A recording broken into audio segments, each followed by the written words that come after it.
বিশ্বনবী মুহাম্মদুর রাসূলুল্লাহ সাল্লাল্লাহু আলাইহি ওয়াসাল্লাম সর্বশ্রেষ্ঠ নবী, আখিরি নবী, সকল নবীদের নবী, নবীদের সর্দার নবী।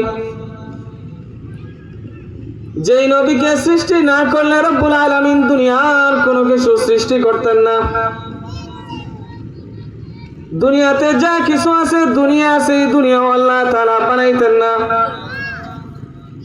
একজন মানুষ যার উসিলায় মহান আল্লাহ তাআলা গোটা দুনিয়া সহ যত কিছু আছে সব কিছু আল্লাহ তাআলা মুহাম্মদুর রাসূলুল্লাহ সাল্লাল্লাহু আলাইহি ওয়াসাল্লামের উসিলায় আল্লাহ তাআলা বানাইছেন।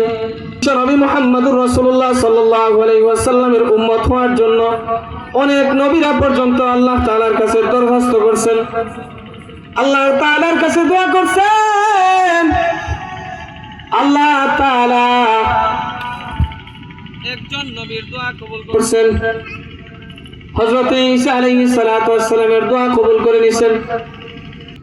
রব্বুল আলামিন মুহাম্মদুর রাসূলুল্লাহ সাল্লাল্লাহু আলাইহি ওয়াসাল্লামকে নবীদের নবী, সর্বশেষ নবী, শ্রেষ্ঠ নবী বানাইয়া ওই নবীর উম্মত হওয়ার সৌভাগ্য আপনাকে আমাকে দান করছেন। কঠিন কিয়ামতের দিন, মুসিবতের সময় যখন কেউ কাউকে চিনবে না, সন্তান তার মা বাবাকে চিনবে না,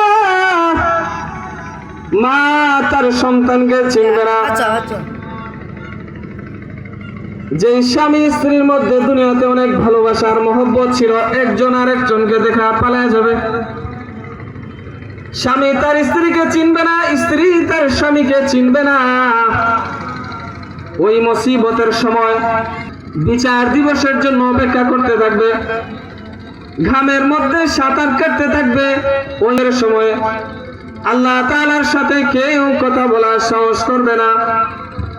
সবাই মুহাম্মদুর রাসূলুল্লাহ সাল্লাল্লাহু আলাইহি ওয়াসাল্লামের কাছে যাবে। মুহাম্মদুর রাসূলুল্লাহ সাল্লাল্লাহু আলাইহি ওয়াসাল্লাম আল্লাহ তাআলার কাছে সুপারিশ করবেন।